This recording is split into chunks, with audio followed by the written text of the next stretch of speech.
Bem, vamos começar agora a aula da disciplina de linguagens de programação, ok? Nós estamos no capítulo 6 do livro C-Besta, que trata dos tipos de dados, né? Nós já vimos os tipos de dados primitivos, vimos os primeiros tipos de dados que têm alguma estrutura, que são as cadeias de caracteres, mostramos as opções de projeto, exemplos em alguma linguagem, certo? E agora nós iremos prosseguir falando das enumerações e já começar a falar das matrizes, né? E em ordem de complexidade, você está vendo que está partindo dos tipos bem primitivos, cadeia de caracteres, que é uma estrutura em tese, né, de um tipo bem primitivo, que é o caractere, que é um byte. E em seguida vamos agora falar das enumerações, ok? Vamos lá. Eu vou aqui desativar a câmera, certo? Bem, nós falamos, né, dos escritores, da cadeia de caractere e tal. Enumeração. Que tipo é esse? Certo? Olha, essa enumeração, gente, primeira coisa, nós vemos aí pelo nome, ela é algo que é definida pelo usuário. Então você, usuário, na verdade, desenvolvedor, né? Porque o usuário dá a impressão de que é o cara que está usando o programa. Não. É o desenvolvedor, o programador. Ele vai definir um tipo ordinal. Aí quando você diz o que é ordem? Quando você diz, olha, aquela fila está em ordem, esses números estão em ordem. Ordem é porque você consegue relacionar um valor ser menor do que outro. Ou ter uma posição. Esse valor ele tem uma posição em relação aos outros. Certo? Ok? Então, um tipo ordinal é um tipo na qual a faixa de valores possíveis pode ser facilmente associada a com o conjunto dos inteiros positivos, com os conjuntos dos naturais, né? Mas você, que existe uma relação bionívoca, tem uma questão aí teórica mais bem definida, né? Mas você saiba que, por exemplo, o inteiro, o caractere, até o booleano, que são só dois valores, todos esses caras são ordinais. Eu posso pegar qualquer valor inteiro, dois valores inteiros, né? E saber se um é menor que o outro. Sei lá, menos 101 e 43. Eu sei que menos 101 é menor que 43. Então eu consigo colocar numa ordem, certo? Então esses tipos primitivos, eles já são ordinais por natureza, né? Professor, por que não está o ponto flutuante? Porque o ponto flutuante tem aquela questão de precisão, ok? Que pode ter alguns valores extremos, números muito pequenos em ponto flutuante, que eu não consiga fazer essa relação um menor do que o outro, porque eles perdem na precisão. Então, quando a gente pensa em ordinal, vamos pensar em coisas que, entendeu? Não, podem ser mapeadas para inteiro, né? No caso, inteiro positivo, certo? E existem dois tipos de ordinais definidos pelo usuário, suportados pela linguagem: enumerações e subfaixas. Essa daqui é muito rara.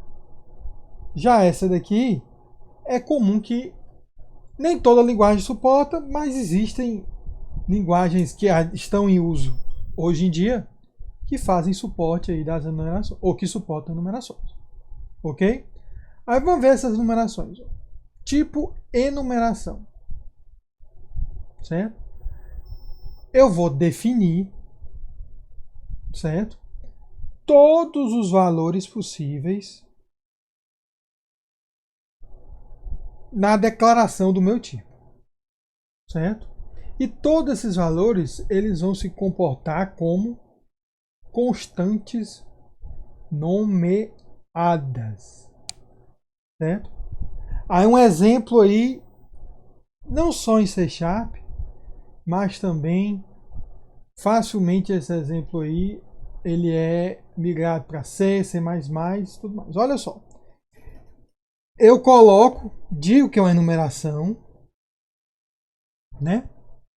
E eu estou dizendo que essa enumeração é chamada dias. Days, né? Depois de encontrar essa declaração no texto, se eu fizer, por exemplo, enum day today, certo? Eu estou dizendo que today só pode ter um desses valores aqui, ó. E eu vou poder fazer algo como today igual a inglês, né? O Monday. Vou poder fazer isso. Professor, mas como é que ele trata isso? Por debaixo dos panos, é como se... Aí depende da linguagem, mas em C, Monday ficasse 0, 1, 2, 3, 4, 5. Ok? É como se fosse isso. Então, pela ordem que eu estou declarando, eu já subentendo que Monday é menor do que Tuesday. E Tuesday é menor que Saturday e por aí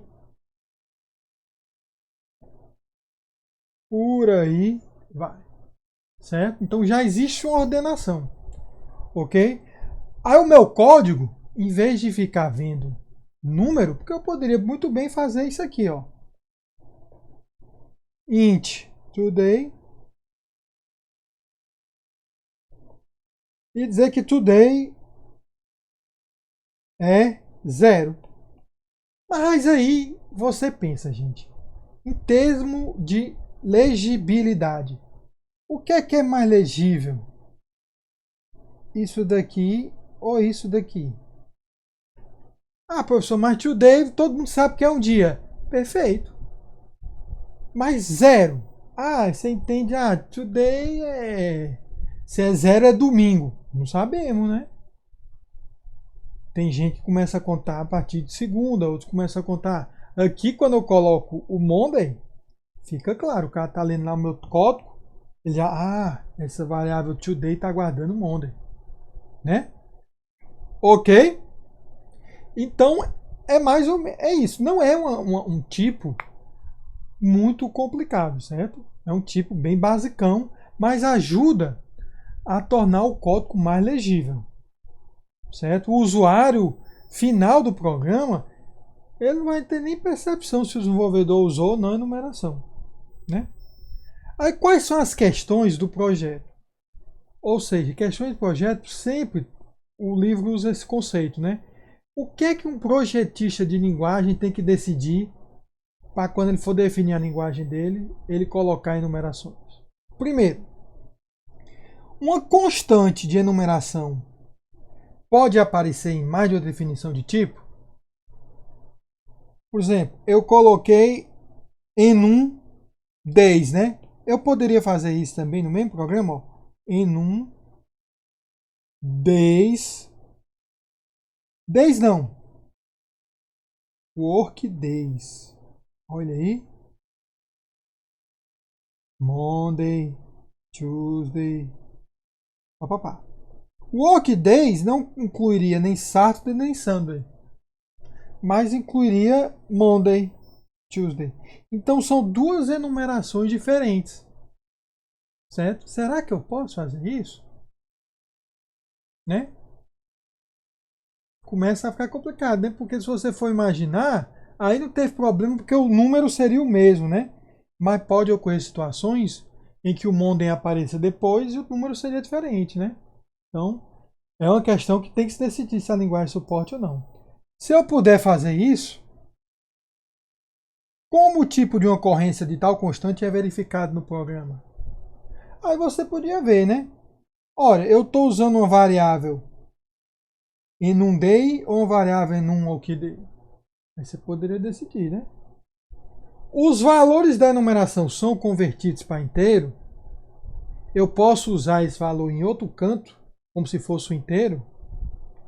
Eu poderia fazer int soma 0 e fazer soma mais igual a Monday, certo? É uma abordagem. Existem outros tipos que são convertidos para um tipo de enumeração, além do inteiro, ok? Então são essas são questões de projeto que quem for desenvolver uma linguagem e que cada linguagem que a gente usa que dá suporte à numeração teve que responder ao suportar, né? Aí vamos adiante aqui, ó. O que é que a enumeração faz? Ela melhora a legibilidade. Ela deixa teu código mais legível. Em vez de ficar usando número, né? Ah, professor, por que não declaram variável, constantes? Aí você gera mais símbolos. Talvez fique um pouco mais difícil de lidar. A enumeração limita. Fica mais organizado, né? Ok? Melhora a confiabilidade, justamente por limitar, né? O compilador ele vai poder verificar operações, tipo, olha, uma variável do tipo core eu posso limitar, uma variável do tipo days eu posso limitar, para não poder adicionar um dia ao outro, certo? Nenhuma variável de enumeração pode ter um valor atribuído fora. Então eu não podia ter enum days today, né? E fazer today igual a 1000. Não existe aqueles 1000 dias, né? No day. Certo? Ada, C Sharp, importante. Java a partir da versão 5.0. Nas versões originais, eu acho que ninguém mais tem rodando código Java 4 aí não, né? Mas Java 4 foi muito famoso. Não existia numerações. A partir do Java 5 eles colocaram. Ok? Nessas linguagens aí, Ada, C Sharp e Java, a enumeração ela não pode ser convertida para inteiro. Então é mais uma verificação de segurança. Ok? Tudo bem? Então, realmente, são bem simples. Vamos ver aqui um exemplo. Ok? Uma enumeração na linguagem C. Ah, professor, olha, eu estou mostrando exemplos aqui em várias linguagens. Não é um curso para aprender uma linguagem específica, né? Ah, mas eu queria ver em ADA. Não, não queria, né? Eu acho que ninguém queria ver em ADA. Mas, por exemplo, Python acho que não tem esse conceito de enumeração. Então aí não daria para mostrar. Também não sei se JavaScript tem, né? Então a gente realmente vai mostrando em várias linguagens, né? Nunca vai ter a linguagem favorita de todo mundo. Mas em C, olha só um código que usa enumerações, certo? Olha ali, gente, lá no começo, na linha 3 e na linha 4. Olha o que é que eu criei. Eu criei uma numeração que vai janeiro, fevereiro, março, abril, maio, junho, né? Até dezembro. Então essa enumeração são os meses do ano. E eu chamei de enumeração mês. Né? Eu também chamei uma enumeração pessoa. João, José e Maria. Né? São 3 valores. Aí. Então eu defini. Isso aqui não é uma variável, não. Isso aqui é um tipo. Eu estou criando um novo tipo. Certo? Ok? Só que a gente vê que aqui no C, eu posso pegar esse tipo e transformar em inteiro. Aí olha o que é que eu fiz aqui. Criei uma variável inteira. Tá vendo? Aí o que é que eu fiz? Ó? Olha só como essa variável inteira se comporta. Um for vai de igual a janeiro, menor ou igual a dezembro e mais mais. Aí você, professor, isso está muito estranho. Mas essa é a questão. Você permite que isso ocorra. A variável da enumeração ser convertida em variáveis inteiras. Certo? Eu poderia ter for o i igual a zero, i menor do igual que 11. Aí você diz, rapaz, 0 a 11 são 12 valores. 12 devem ser os meses. Mas olha como aqui fica mais claro, né? Aqui está bem mais claro que eu estou fazendo uma interação entre os meses do ano. Ok? E o que é que ele faz? Simplesmente imprime o valor. Agora aí é a questão, quando ele imprime um valor decimal, ele vai imprimir o valor numérico da numeração. Aqui em C, você não tem como você imprimir o valor da constante. Ok? E eu posso ter um código mais legível. Aqui eu criei um vetor de inteiro de 3 posições. Olha o que é que eu fiz aqui. Ó. Aniversário de João, janeiro. Aniversário de Maria, abril. E aniversário de José, setembro. Ok? Veja que como é ordinal, eu posso usar até para indexar o vetor, né? Ó. Porque nesse contexto aqui eu consigo converter para como é que se diz? Para inteiro. Então, se eu executar esse programa e lá imprimir de 0 a 12, que são os valores, 0 a 11 são os valores disso aqui, e aqui ele vai imprimir o mês do aniversário de Maria, o valor Maria abril, 0, 1, 2 e 3. Vamos ver?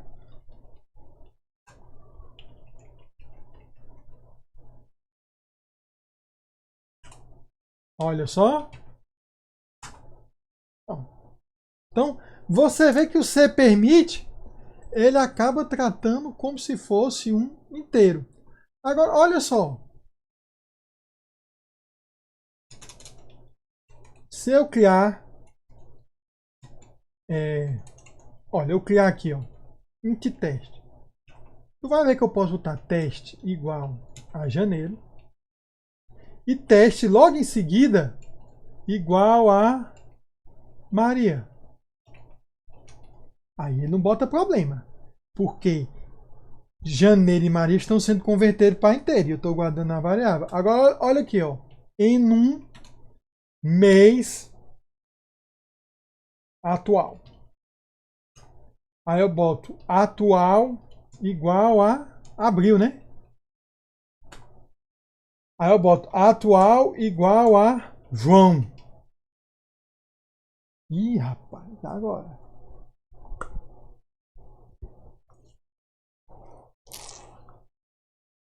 É um problema, né?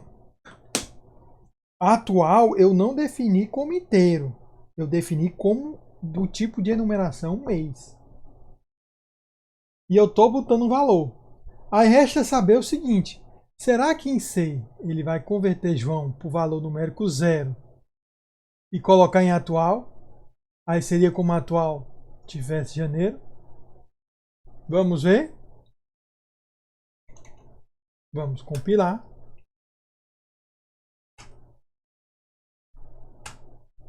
Ele não reclamou. Então ele permite isso. Vamos só tirar a dúvida aqui. Então, no caso da implementação em C, aquela questão da segurança,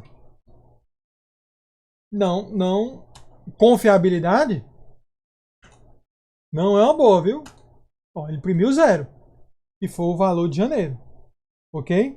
Então, esse aspecto aqui, opa, será que alguém não conseguiu entrar? Ah, não, é de outra, né? Esse aspecto aqui, gente, de confiabilidade, é mais indada em C++, em C Sharp e em Java, ok? Do que em C e C++. Eu tenho um exemplo aqui em Java, mas acho que eu não cheguei a concluir. Deixa eu ver esse exemplo aqui em Java. Né, ó, aqui em Java, certo? Eu criei uma classezinha qualquer, enumerações, e eu criei uma enumeração chamada cor. A definição de enumeração é meio parecido com se fosse uma classe, né? Ó, tu tá colocando aqui a enumeração e tu tá colocando os valores, as constantes dentro, né? Aí, ó, public void eu coloquei cor A é igual a cor.verde e cor B é igual a cor.amarelo. Certo? Ah, mas olha só o que é que tem aqui. Será que ele imprime o valor da constante? Ele está imprimindo A. Ele vai imprimir o valor no inteiro ou o valor, no caso A verde, né? Ele só está dizendo igual a B, não vai ser igual, né? Vai ser diferente. Vamos ver aqui como é que é em Java. Java C enumerações. Java -cp ponto.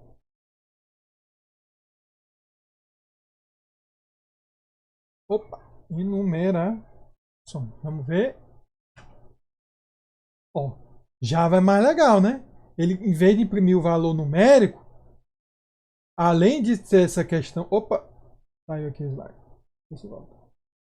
Da confiabilidade, Java já tem as enumerações e podendo imprimir o valor da constante. Vamos fazer aqui totalmente sem script, né? Enumeração cor. Eu vou fazer aquela coisa totalmente diferente. Ó. Enumeração pessoa. E vou botar como é que eu tinha botado? João, José e Maria. Né? Aí eu vou fazer aqui, ó.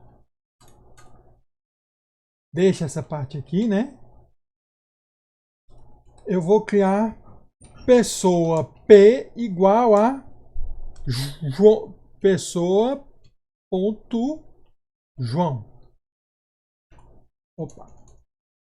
É maiúsculo, né? Então, lá no C seria o valor zero, né? Perfeito. Olha o que, é que eu vou fazer.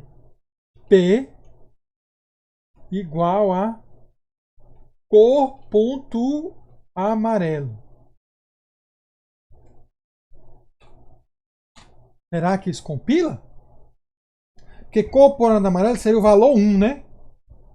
E vou botar aqui um system out.println P. Vai imprimir o P. Tudo bem? Então veja, isso no C foi permitido. Certo? Então defina uma variável de uma enumeração, coloca o valor de uma constante de outra enumeração, como no C tudo vira inteiro, acabou dando certo. Vamos ver em Java? Opa! Olha aí em Java, o que é que de Java diz? Tipos incompatíveis. Cor não pode ser convertido para pessoa.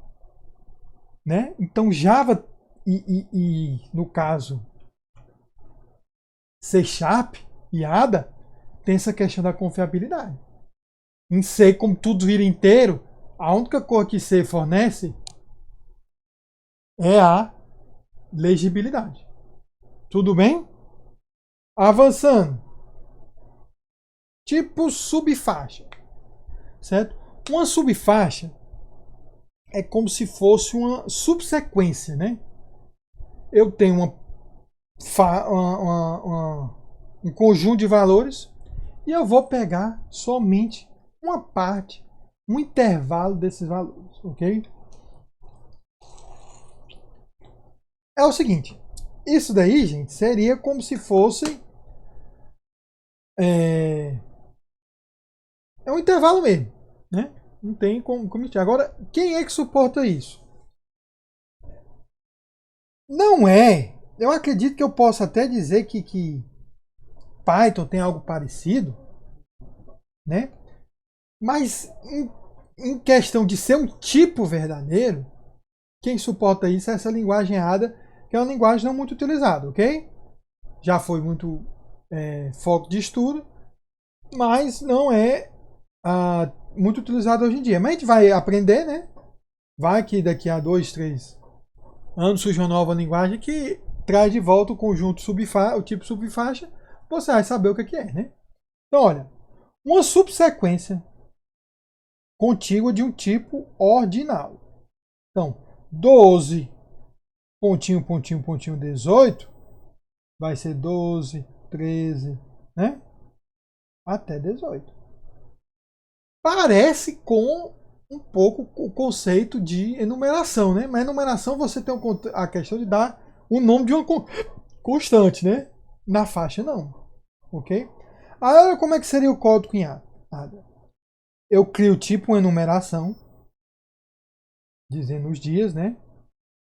Aí quando eu crio um subtipo, olha só, dias da semana, né? É da enumeração dias, mas é indo de segunda a sexta. Ok? E eu crio um subtipo índice, é um inteiro indo de 1 a 100.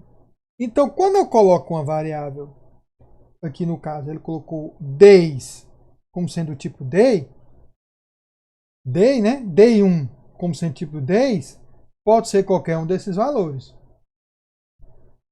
Quando eu coloco day 2 sendo de weekdays, pode ser qualquer um desses valores. Ok? E eu até posso fazer isso aqui, né? Mas só se day1 tiver dentro da faixa que D2 suporta. Ok? Então, gente, você tem toda uma questão aí de segurança nessa subfaixa, né? Eu pessoalmente acho uma boa ideia o tipo subfaixa. Eu sinceramente não sei por que não pegou nas linguagens mais populares hoje em dia. Eu acho que era uma boa, parece uma boa ideia, ok? Mas, né? Novamente, melhora a legibilidade, que torna claro aos leitores que as variáveis de subtipos podem armazenar apenas certa faixa de valores, certo? E também melhora a confiabilidade. Tudo que eu restringo e digo, olha, só pode ser esses valores, tal, você de certa forma está tornando o programa mais confiável, certo? Ok? Então, a atribuição de um valor a uma variável de subfaixa que está fora da faixa especificada é detectada como erro. Certo? Eu sinceramente não fui atrás de executar esses exemplos em ADA, nem sei se é possível. Tá aqui. Não aparece nem o nome do programa aí no Ubuntu para. Então não vou instalar o ADA, né? Vou tentar mostrar os exemplos em outra linguagem que a gente possa ter. Ok? Tudo bem? Ok, vamos adiante. Como é que eu implemento? Não tem muito mistério, né? Certo? Eles são internamente, lá na memória, eles são armazenados como inteiros. Cabe à linguagem decidir se ele pode ser tratado como inteiro de qualquer jeito, como é no caso do C e do C++, ou se no código ele só pode aparecer como daquele tipo, como é no caso do Java e do C# e do Ada. Certo? A subfaixa ela é implementada como seus tipos ancestrais, exceto que as verificações de faixa devem ser implicitamente incluídas pelo compilador em cada atribuição de uma variável ou de uma expressão a uma variável subfaixa. Ora, lá naquele exemplo aqui, ó, toda vez que eu tiver um day2, que só pode ser de weekdays, e tiver uma atribuição, o compilador tem que gerar código para verificar se day1 cabe em day2. Ok? Beleza. Esses tipos são até mais simples em relação à cadeia de caracteres, né? Vamos adiante. Agora esse começa a ficar mais interessante. Tudo bem? Porque matrizes, todo mundo já deve ter feito um programinha com matrizes, né? Se não fez, podemos ver agora. É a oportunidade. Ok? Olha só. O que é What is the matrix? Né? O que é uma matriz? Certo? Vamos ver aqui. Uma matriz é um agregado. Então, quando você diz agregado, é um monte de coisa que faz parte de uma mesma entidade, né? Homogêneo. Homogêneo. Ok, eu vou juntar vários elementos que são de um mesmo tipo.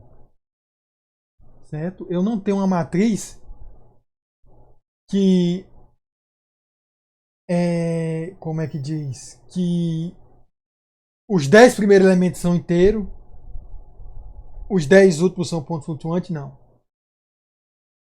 Toda a matriz é inteiro, é. Então, tudo é do mesmo tipo. Então, é um agregado, uma união, né, de elementos homogêneos, no qual um elemento individual é identificado por sua posição na agregação relativa ao primeiro elemento. Ok? Então, a posição. Aí, professor, pô, essa frase aí é muito confusa. Olha, conceitualmente, certo? Um vetor, um array, tudo que a gente. Isso aí com certeza você já fez um programa usando um vetor, um array, né? Isso aí com certeza, né? Um vetorzinho, um arrayzinho é uma matriz. Só que é uma matriz de uma única dimensão, né? Quando você faz V1, certo? O V, todo mundo que está no V é do mesmo tipo, e eu passo apenas uma posição, né? Ó, porque é uma única dimensão, né? É como se fosse a dimensão G, posição 0, posição 1, 2, todos nessa posição. Ok? Ah, professor, por que a gente chama de vetor? Você pode chamar de vetor matriz de uma dimensão. É a mesma coisa. Nós costumamos chamar de matriz, quando eu falo matriz, você já pensa que é uma matriz de duas dimensões. Certo? Que é aquela matriz que você coloca, por exemplo, M, coordenada 2, coordenada 3. Depende da linguagem, né?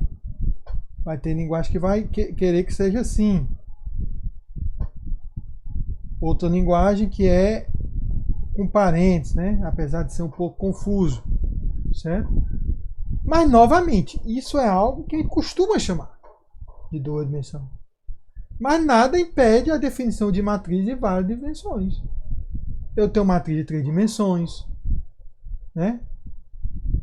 Até de 2 dimensões você vê que é assim, né? X e o Y. A 3 dimensões você teria aqui o Z, né?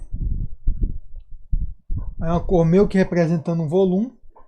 Então você consegue ver uma matriz de 3 dimensões. A matriz de 4 dimensões já não é fácil para a gente ver, né? Mas tem seu uso em programas, certo? Tem programa científico que está lá simulando um sólido, uma peça de uma máquina, que tem uma matriz de 4 dimensões. São 3 dimensões é a posição de cada peça, e a quarta pode ser a temperatura da peça, né? O valor da peça. Então, enfim, computação científica, financeira, usa a matriz de 4, 5, 6 dimensões aí, ok? Mas nós não precisamos nos preocupar porque os conceitos nós vamos ver mesmo é no focar nas de 1 e 2 dimensões. Discutindo esses conceitos aí na numa de 2 dimensões, você consegue generalizar para as próximas, ok? Beleza. Então o que a gente tira daqui? O tipo é homogêneo e de alguma forma a posição é dada em relação ao primeiro elemento. Ok? Quais são as questões de projeto? Novamente, o que é que um projetista da linguagem tem que definir para a sua linguagem para saber se sua linguagem suporta ou não? Primeira coisa, quais são os tipos permitidos para serem índices da minha matriz? Eu posso ter um ponto flutuante como índice? Não costuma ser o caso, né? Eu posso ter inteiros? Tudo bem. Inteiros costumam ter o caso. Agora, será que são todos os inteiros? Será que tem alguma matriz, algum vetor que eu consigo fazer assim, ó? Menos 1? Qual seria o significado disso? Né? Tem linguagem que suporta. Mas o menos 1, temos que saber o que é, né? Ok? As expressões de índice em referência a elementos são verificadas em relação à faixa quando eu faço, por exemplo, V, só que em vez do número eu boto A. Né? E existe uma verificação se o valor de A está de acordo com o que V suporta, porque eu posso ter feito assim, ó. Int V100. Aí se lá no meio do código eu faço A igual a V 1000 mais 1. Esse programa compila? Depende da linguagem. Se for uma linguagem que verifica os índices em relação à faixa, essa linguagem não vai deixar o programa compilar. Porque 1000 não faz parte desse conjunto aqui, que no caso seria 0 a 99. Ou 1 a 100, depende de como a linguagem escolher, né?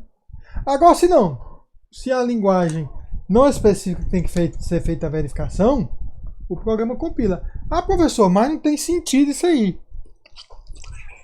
Realmente tu tem. Mas algum programador pode ver.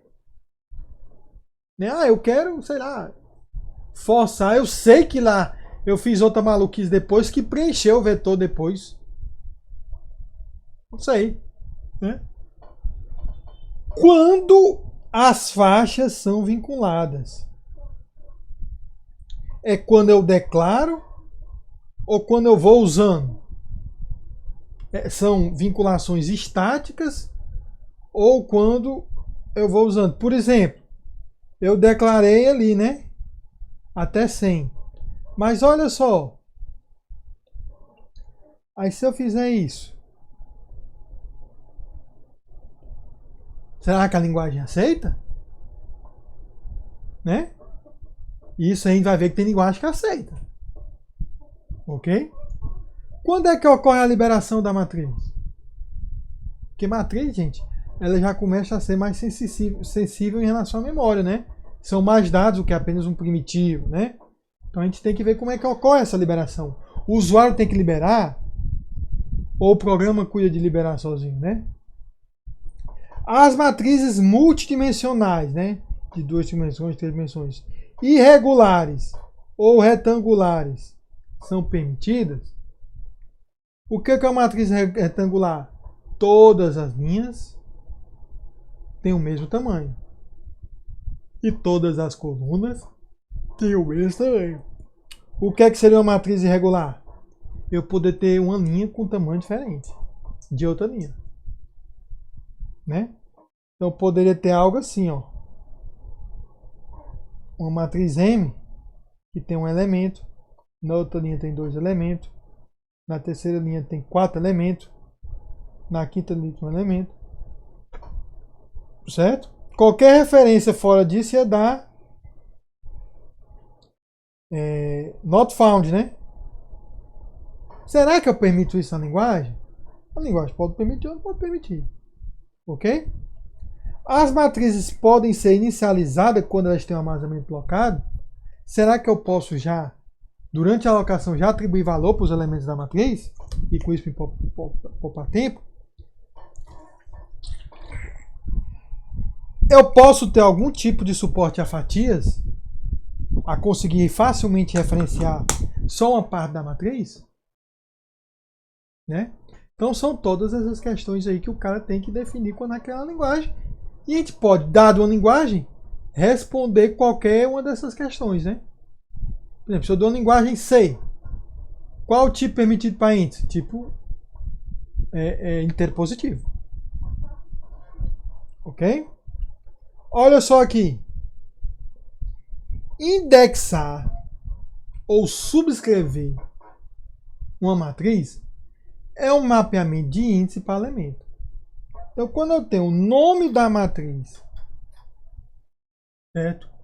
E eu tenho um valor possível do índice, isso me retorna um elemento. Esse mapeamento é um mapeamento finito. Ok? Eu só consigo, em algum momento eu defino as dimensões da matriz e eu só vou poder mapear de acordo com essas dimensões válidas da matriz, né?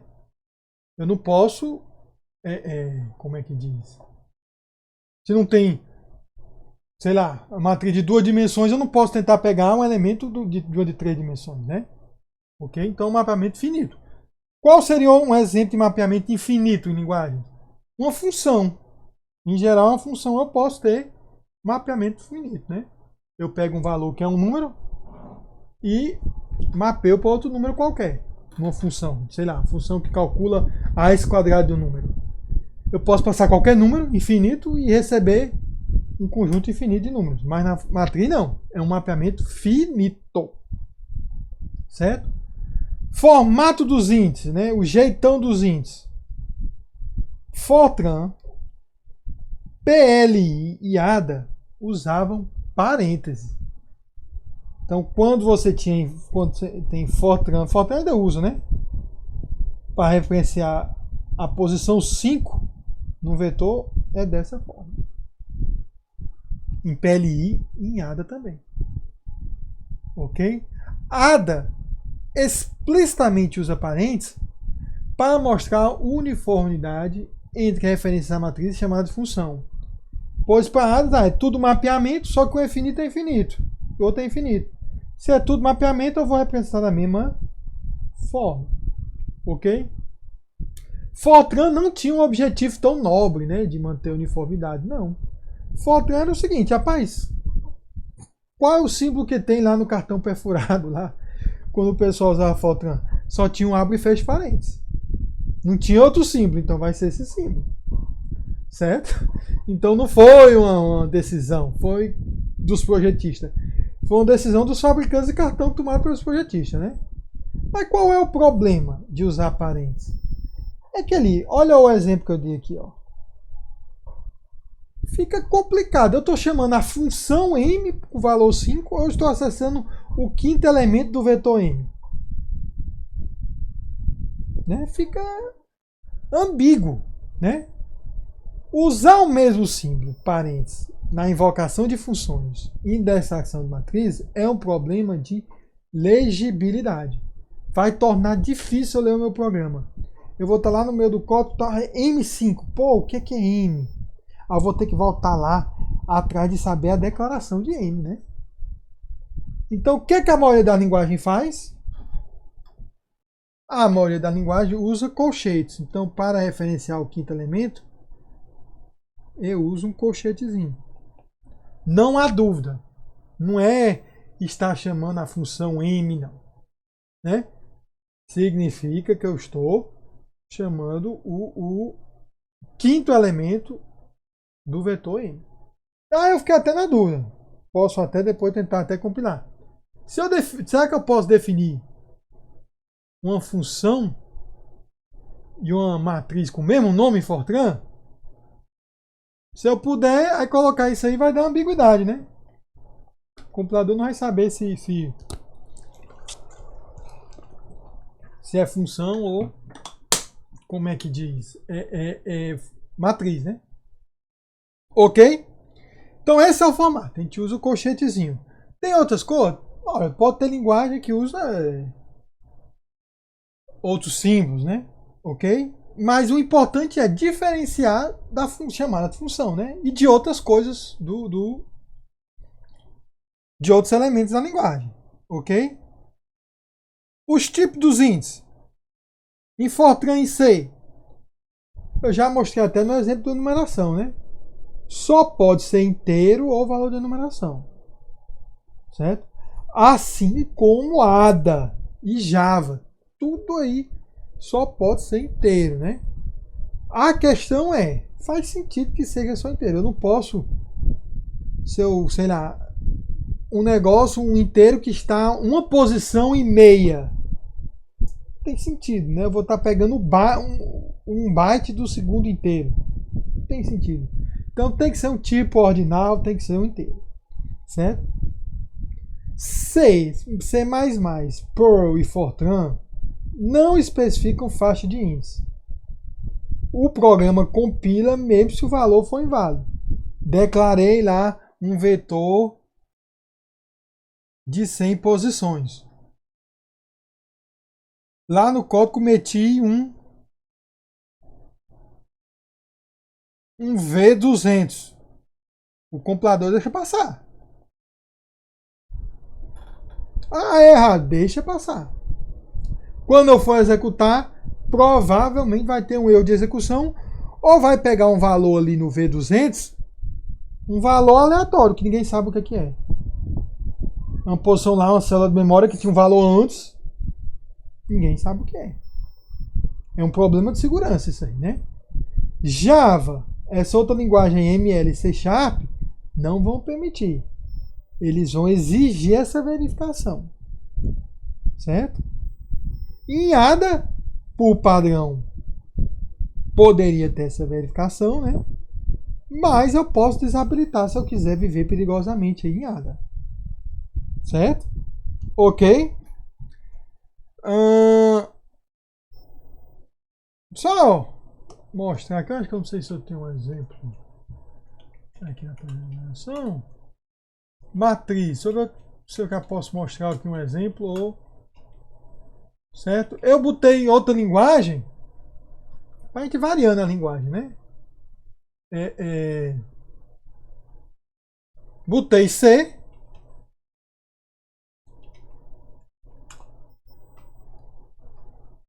Certo?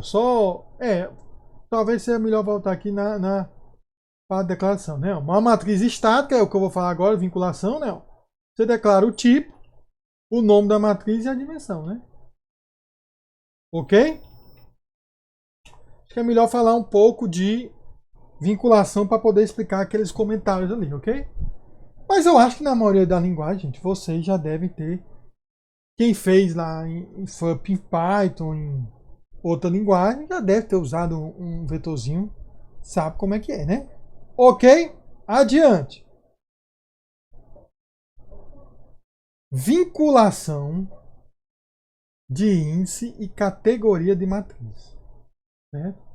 Lembre-se que a gente falou da vinculação dos atributos, vinculação estática, vinculação em tempo de compilação, vinculação dinâmica, tudo isso aí. Ok? O que é uma vinculação estática de índices a uma matriz? Uma vinculação estática é um na qual a faixa de índice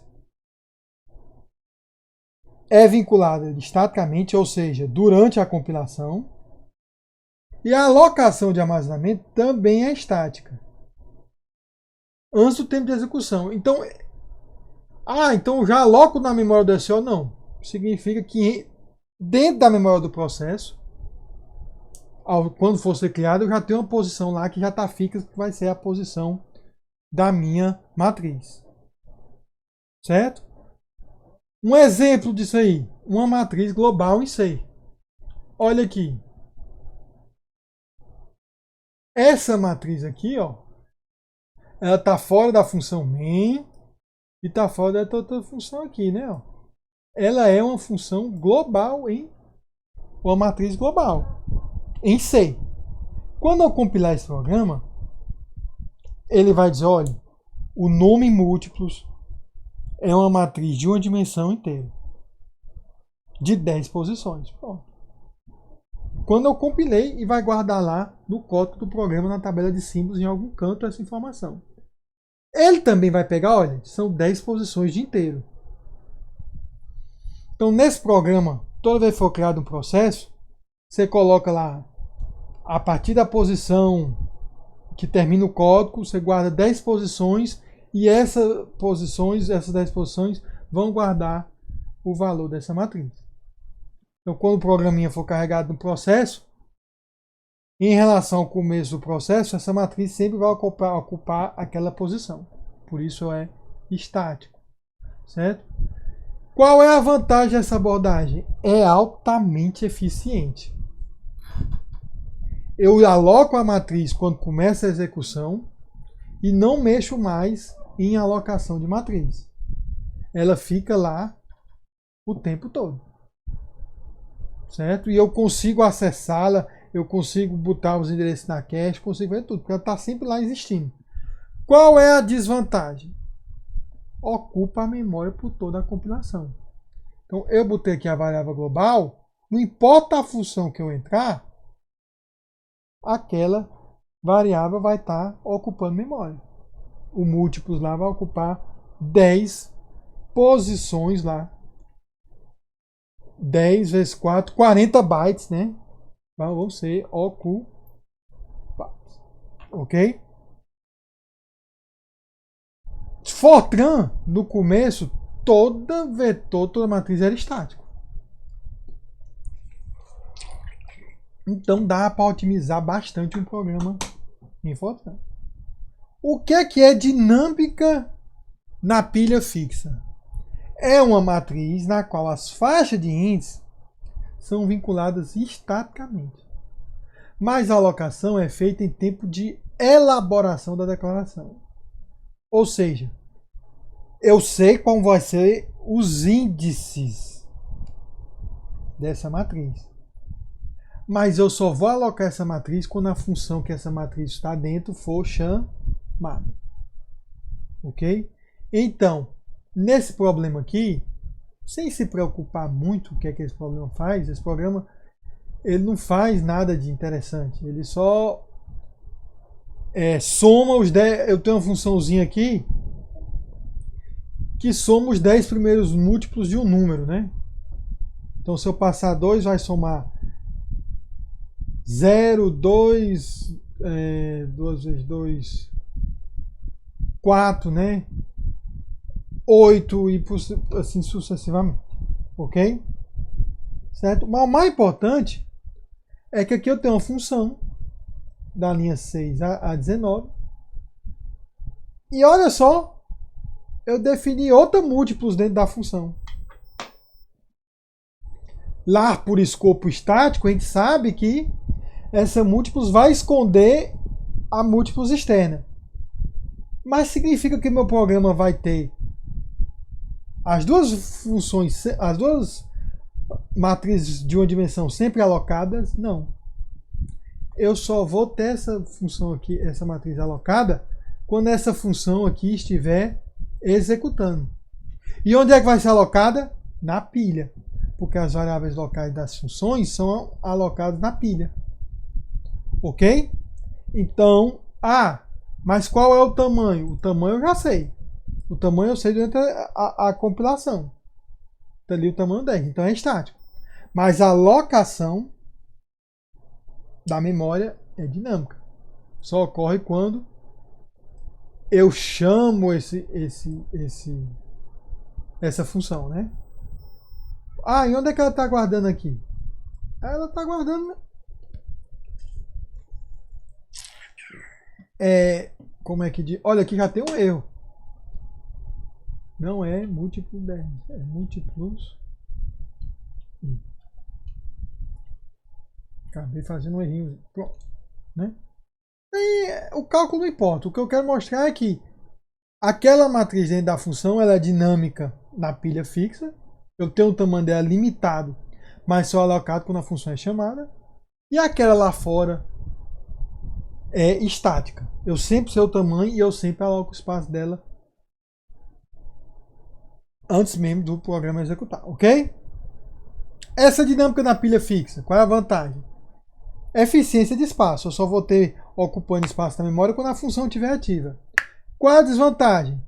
Toda vez que eu chamar essa função ali, soma 10 primeiros múltiplos, eu vou ter que alocar a múltiplos internos. Então, vou ter que ir atrás de memória na pilha, vou ter que chamar várias vezes lá a alocação, vou ter que organizar minha pilha para poder colocar múltiplos 10 lá na minha pilha.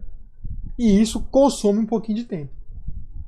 Ok? Professor, então se eu fizer um programa em que todas as minhas variáveis fossem globais, o programa executaria mais rápido? Em teoria, sim. Mas também você perde acesso à recursão, você perde acesso a um monte de coisa, né? Ok? Fortran por muito tempo foi assim, viu, gente? O que é dinâmica na pilha? É uma na qual tanto as faixas de índice quanto a alocação de armazenamento são vinculadas dinamicamente em tempo de elaboração. Essa aí em C eu não consigo ver um exemplo de como fazer isso em C, não. E em outras linguagens também. Certo? Então isso aí fica só um conceito para deixar a definição mais completa, né? Mas, se eu tivesse um suporte, uma linguagem com suporte isso, qual é a vantagem? Eu ter maior flexibilidade, em que o tamanho da matriz não precisa ser conhecido até ser usada. E qual a desvantagem? O escopo ainda fica restrito à função que foi definida. Ok? Enfim, é um caso assim que a gente bota para ter completude, mas não é um caso muito comum na linguagem, não. Qual é um caso muito comum? A dinâmica do monte fixa.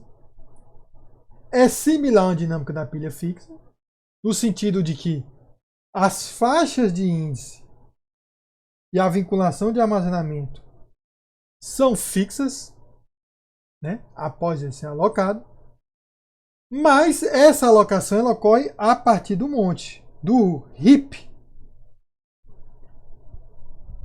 Ela não ocorre a partir da pilha e em tempo de execução. Qual é a vantagem? É possível personalizar o tamanho da matriz, porque é tudo fixo apenas em tempo de execução. Qual é a desvantagem? Alocar no monte é mais demorado do que alocar na pilha. Certo? Porque o monte está acessível por todas as funções, tal, então é um pouco mais complicado. Então, eu ganho em flexibilidade, meu perco em desempenho. Certo? E eu tenho a dinâmica do monte. Essa dinâmica do monte é uma em que tanto as faixas de índice quanto o armazenamento é totalmente dinâmico. E pode mudar qualquer vez durante a execução.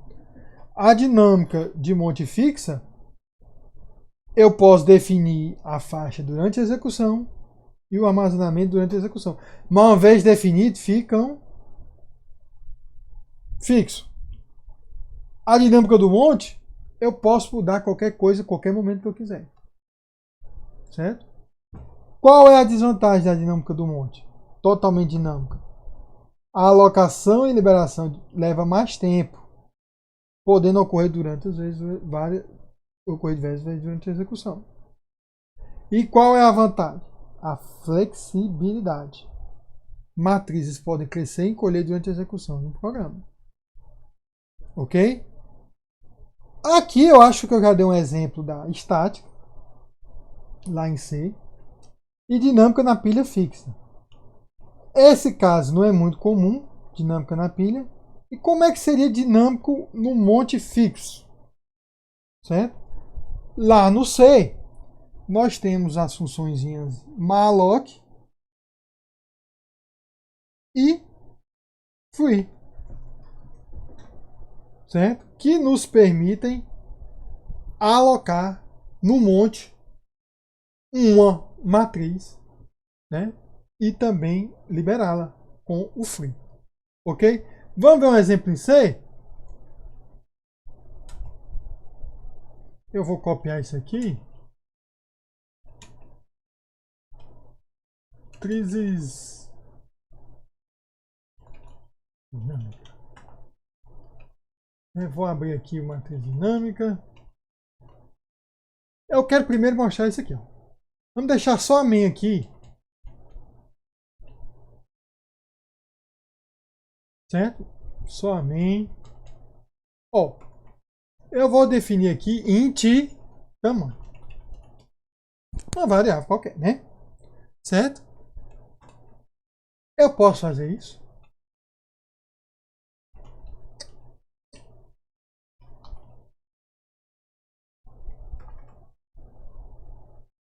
Ah, se eu não definir o valor tamanho, perfeito.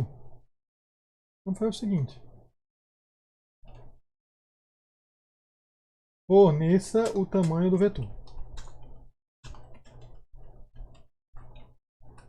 Scanf. Tamanho. Isso é para ler, né? Aí eu posso fazer aqui. Não vou nem inicializar o vetor, não. Tá vendo aí? Será que isso dá certo? Será que isso compila? Eu estou querendo que o usuário forneça o tamanho e que, logo em seguida aqui na linha 9, seja criado um vetor do tamanho que o usuário forneceu. Vamos lá? Matriz dinâmica. Deu certo, né? Sim.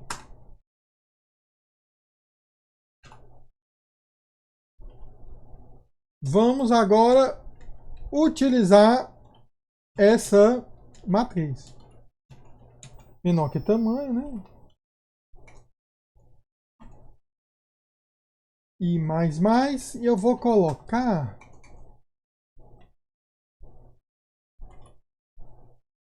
vou botar o valor de I, né? Perfeito, vamos compilar aqui.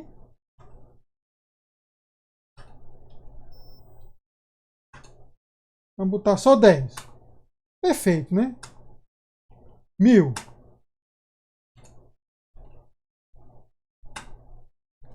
Aparenta estar dando certo, né?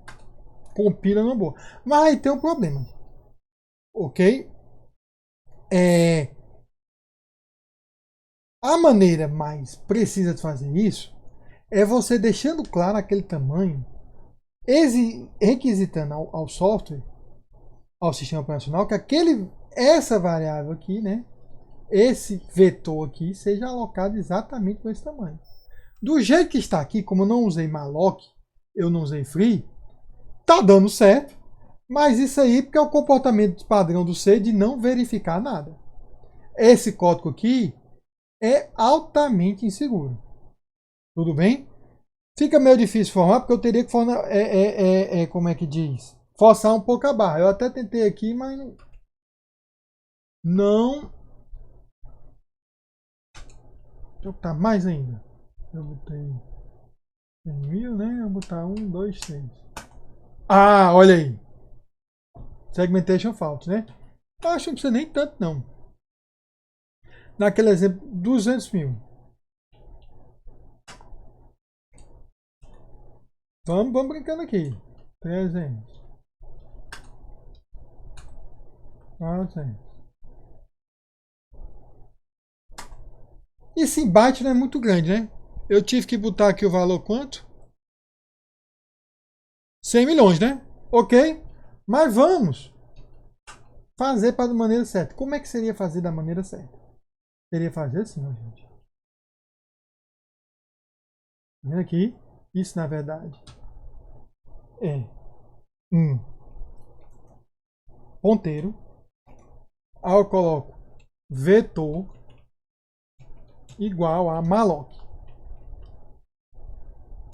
O tamanho vezes o tamanho do inteiro.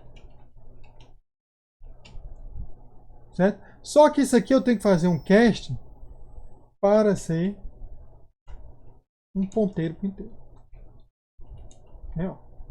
E aqui eu tenho que botar o cabeçalho std. Tudo bem? Beleza, vou ter criado aí.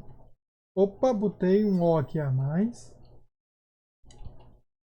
E aí eu posso fazer o que quiser. A esse código eu tenho garantia que está seguro. Certo? Vamos lá fazer agora. Compilar de novo. Esse valor aqui, né, que eu tinha colocado. Acho que esse valor é tão grande que é capaz de dar erro de novo. Vamos botar agora. Não deu erro. Ok? Por quê? Porque eu fico com segurança. Eu disse para o sistema, olha, eu quero utilizar esse espaço. Tá? Se eu simplesmente botar a variável lá dentro do coelho, ele não vai alocar direito aqui dali. Entendeu? Porque é um valor dinâmico. ele não vai conseguir criar na compilação o código legal para fazer aquela alocação. Aqui você viu que até que ele demorou, mas ele alocou direitinho. Certo? Então essa linha aqui, eu estou fazendo a alocação dinâmica. Certo? Usando malloc. Ok? Qual a desvantagem? Tudo que eu aloco dinamicamente eu tenho que liberar. Aqui, como eu estou no programa já termina depois, eu boto o free só para ficar organizado. Mas se eu fosse passar esse vetor para vários outros programas e tal, e depois que eu deixasse de usar vetor, o programa continuasse e fosse fazer outras coisas, aí eu teria que liberar, para no vetor não ficar ocupando a memória. Ok? Então essa forma aqui é a forma mais segura. Usando as funções de C. Isso daí, gente, é em C. Mas em Java, ou em Java não, em Python. Python não tem problema. Eu crio uma lista na hora do jeito que eu quiser. Eu crio uma lista aqui que é a matriz de uma dimensão. Tá aí.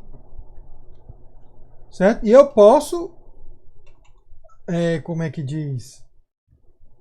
Referenciar os valores, né? Isso aqui é durante a execução. Aqui o compilador não é nem compilador, é interpretada. Né? E eu posso em seguida mudar a variável para ou mudar a minha lista para outra coisa. Né? Então aqui, esse caso Python, ele é o caso dinâmica no monte. Não tem nada fixo. Em um momento eu tinha dito que o índice era 0, 1, 2, 3 ou 0, 1, 2. Em outro momento eu botei que o índice era 0, 1, 2, 3. E eu posso continuar fazendo. Mudando de novo o índice. 9, 10. A faixa de índice agora vai de 0 a 9. Muda o tempo todo, né? Ok? Agora, se eu fizer L 100, aí ele reclama. Certo? Por quê? Porque eu tinha definido aqui antes que vai do 0 a 9 o índice, né? Quando eu botei os 10 valores. Mas L foi mudando constantemente, ó. Eu fui mudando a faixa direto em tempo de execução, né? Lá no C não, criei com malloc e tal, botei o tamanho, ficou aqui dali e fica durante toda a execução. Então são essas diferenças entre os tempos de vinculação da linguagem. Ok? Só continuando aqui, certo? Aí matrizes C e C++ tem um modificador estático. Se eu quiser dentro de uma função forçar que seja estática, né? Se eu não botar o static e definir uma matriz dentro da função, elas são dinâmicas da pilha, né? C e C++ eu também tenho as dinâmicas do monte fixas, usando em C o malloc e em C++ o new, né? C# tem os arraylist, em Java também tem arraylist, mas aí, gente, arraylist é mais orientação a objeto, né? Não vamos pensar como um tipo de matriz, não, né? É mais um container, uma coisa mais avançada, certo? E Perl, JavaScript, Python e Ruby suportam matriz dinâmica, né? Eu não conheço tanto JavaScript, mas acho que JavaScript, ó, que eu não posso fazer L100 igual a 10, né? Porque eu declarei aqui L como índice de 0 a 9, né? Os índices não tinha como chamar L100. Mas deixa eu fazer em JavaScript. L, ó, a mesma coisa de JavaScript. 1, 2, 3. Deu uma boa, né? Aí se eu botar L0, eu posso fazer a mesma coisa. 1, 2, 3 e 4. Dinamicamente mudei o índice. Tem um índice a mais agora. Né? Aí eu vou fazer, ó, dinamicamente de novo mudar. Ó. 1, 2, 3, 4, 5, 6, 7, 9, 10. Agora o índice dessa matriz L de uma dimensão está indo do 0 ao 9 e deu numa boa. Aqui em Python também dava certo, né? Ó. Agora aqui é L100, né? Vamos tentar L100 em JavaScript?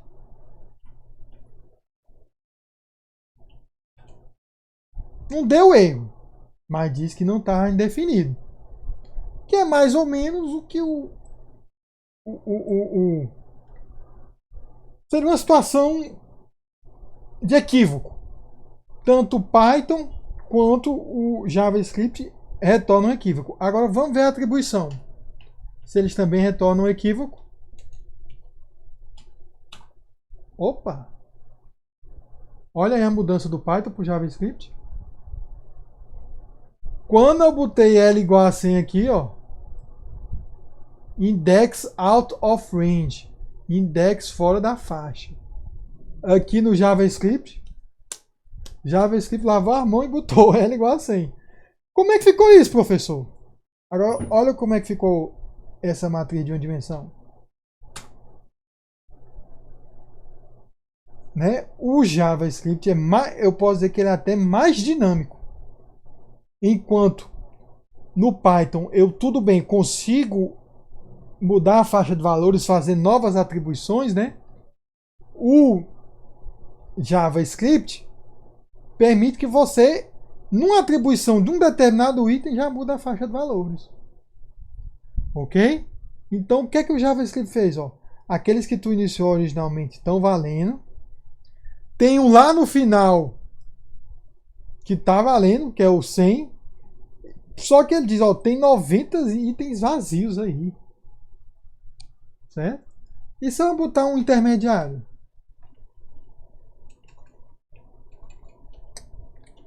(70 igual a 70). Botar de novo, né? Aí ele já imprime até de outra maneira, né? Ó, melhor ir botando, ó, 60 itens vazios, 70 tem alguma coisa. Aí você já começa a ver que a implementação, apesar de em alguns momentos do Python e do JavaScript, e de outra linguagem também, parecer, por debaixo do plano a implementação é diferente, né? Aqui o JavaScript é mais dinâmico, né? Você permite atribuir valores para faixas, para índices que estão fora da tua faixa. O Python só permite tu redefinir tua faixa. No debaixo dos panos mesmo, gente, é que toda vez que eu faço aqui, certo? Eu estou reaproveitando o nome, eu estou vinculando um novo objeto, certo? Aqui também, mas o JavaScript permite que tu atualize o objeto, né?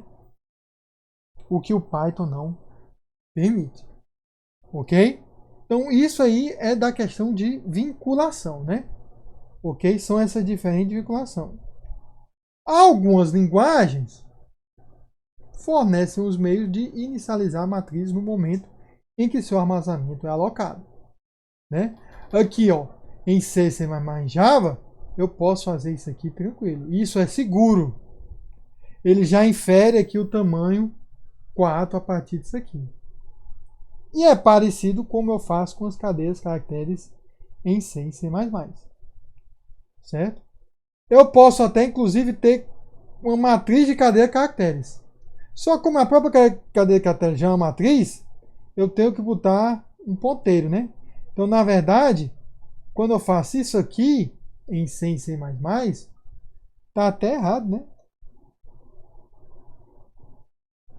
Eu estou fazendo uma matriz de 2 dimensões irregular. Eu estou fazendo isso aqui, ó. Names 0 vai ser igual a, na posição 0, B, na posição 1, O e na posição 2, B. Eu vou estar fazendo names 1. Tem uma posição 4 aqui, que é o barra 0, que é quem finaliza as matrizes em C, né? J, A, K, E. E aqui uma posição 5, barra 0. E eu terei names 2, o Joe, né? Barra 0. Você vê que é como se fosse uma matriz em que essa linha aqui tivesse um tamanho maior do que das outras. Ok? E Java também permite cor semelhante. Aí. Tudo bem? Matriz heterogênea. Quem é que suporta? Essas linguagens interpretadas. Eu posso ter em Python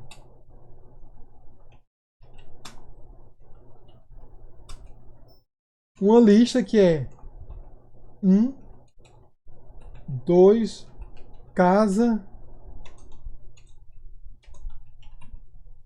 4. L. Aí. Professor, mas a primeira coisa que o senhor disse na aula é que era um tipo homogêneo. Isso é verdade. Ok? Então, de certa forma, as matrizes nesse estilo aí, nessas linguagens interpretadas, rompem com a definição clássica de matriz para as linguagens compiladas. Mas o que ocorre, na verdade, gente, é que esse Lzinho aqui, o tipo que eu coloco é um tipo object. Então a matriz ela fica um vetor de objetos. Aí como o inteiro é um objeto, tudo é objeto, né? Acaba podendo dizer que na verdade é uma matriz homogênea, quando na verdade não é. Por causa da herança da orientação a objeto. Certo? Mas isso é uma característica específica dessa linguagem. Em Python e JavaScript dá para fazer isso aí também. Ok? Certo? Só mostrando aí, inicialização de matriz em C, né? Em ADA, Python tem um negócio mais fantástico ainda. Tá vendo isso aqui, ó? Eu acho que JavaScript, Ruby, Perl devem ter coisas semelhantes com isso aí, né? Olha só, são a list comprehension, compreensões de lista. Eu meio que coloco um código que vai me variar, que vai me inicializar a matriz. Então, qual é esse código que eu estou botando aqui? X elevado ao quadrado para x na faixa de valores de 0 a 12, né? Se x dividido por 3, se x for dividido por 3. Se o módulo da divisão de x por 3 for igual a 0. Isso vai dar os valores 0, 9 e 16 e 81 colocado em lista. Certo? Então essas compreensões, list comprehension, a gente pode até botar aqui, ó, L igual a, coisa mais simples, x vezes x for x in range 10. L, olha aí, os quadrados de 0 a 10. Aí 0 ao quadrado 0, 1 vezes 1, 2 vezes 2, e assim sucessivamente, né? Se eu quiser pegar só dos números pares, if x mod 2 igual a 0. Opa! Igual, atribuição não, né? Igual, né? Tá vendo aí? Olha o que é que dá em L. O 0, o 0 ao quadrado, 2 ao quadrado, 4 ao quadrado, 6 ao quadrado, né? E 8 ao quadrado. Então, Python consegue ser dinâmico até...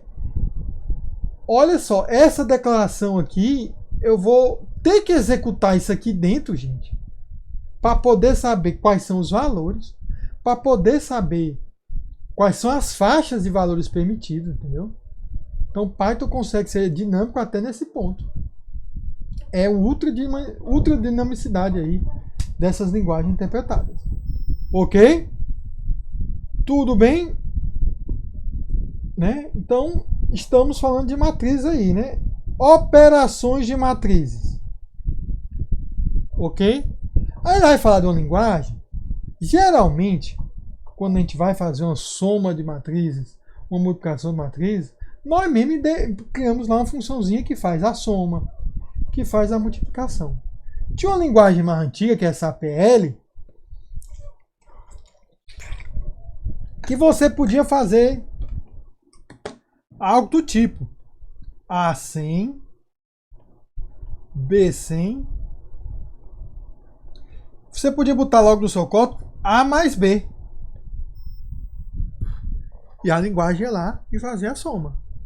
Então, as 4 operações aritméticas básicas eram definidas para vetores e para matrizes, né?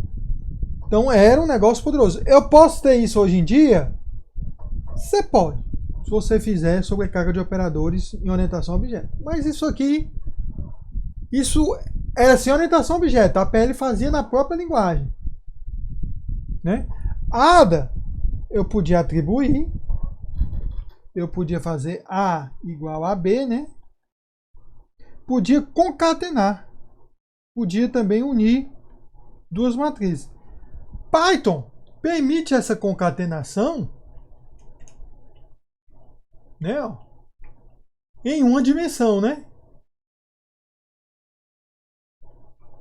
Eu posso fazer C igual a mais B, concatenei, ok? Python fornece atribuição, apesar de ser apenas uma mudança de referência, né? Operações concatenação para verificar se o elemento pertence. Então tem essas operações básicas. Ruby também oferece concatenações. E Fortran também inclui operações elementais entre pares de matriz. Porque Fortran também, numa linguagem de forçamento numérico, tinha suporte a isso aí. Mas na prática, gente, para a maioria de 2 dimensões para cima, você tem que criar o código para atribuir, para poder fazer toda a... E não só... Você não precisa necessariamente criar. Existem bibliotecas que tratam isso daí. Ok?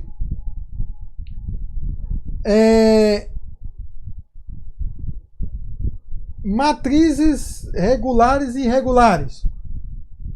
Uma matriz retangular, ou retangulares e irregulares, é uma matriz multidimensional na qual todas as linhas e colunas têm o mesmo número de elementos. Ah, professor, então uma matriz, digamos, em C, 2 por 3, ela é irregular? Não. Quando eu estou fazendo isso, eu estou dizendo que cada linha tem 3 elementos. E que cada coluna, novamente, né? Ó, seria uma matriz assim, né? 2 por 3. A0, 0, né? A0, 1. A0, 2. A1, 0. A1, 1. E A1, 2. A1, 2. Bom, 2 linhas por 3 colunas. Todas as colunas têm o mesmo tamanho e todas as linhas têm o mesmo tamanho. É regular. Na matriz regular, o tamanho da linha não precisa ser o mesmo. Então, C, C++ em Java, eu posso ter matrizes regulares. A gente viu que um vetor de cadeia de caracteres em C é uma matriz irregular. Vetor não, um array de cadeia de caracteres em C é uma matriz regular. Né? Fortran, AD e C# só suportam a regulares, mas C# também dá um jeito de suportar regulares, mas por padrão você usa a retangular, ok? Eu acho que vamos parar por aqui hoje. Então nós vimos já o começo de matriz, né? Vimos a questão do tipo, de onde ele é alocado na memória, e vimos exemplos em C e em Python e também em JavaScript, né? Ok? Na aula que vem nós vamos continuar a questão de matrizes fatias. O que é que eu queria dizer para vocês aqui? Só confirmando. Amanhã eu não vou ter, eu vou respeitar o feriado amanhã. Não vamos ter transmissão nem gravação. Certo? Por que isso, professor? Porque feriado, algumas pessoas estão atrasadas nos vídeos, né? E vão poder aproveitar ou fazer atividades ou fazer, como é que diz? Acompanhar os vídeos que estejam mais atrasados. Ok? Mas eu vou aí respeitar o feriado. Tudo bem? Bem, finalizando aí a gravação. No caso, então, até a segunda-feira.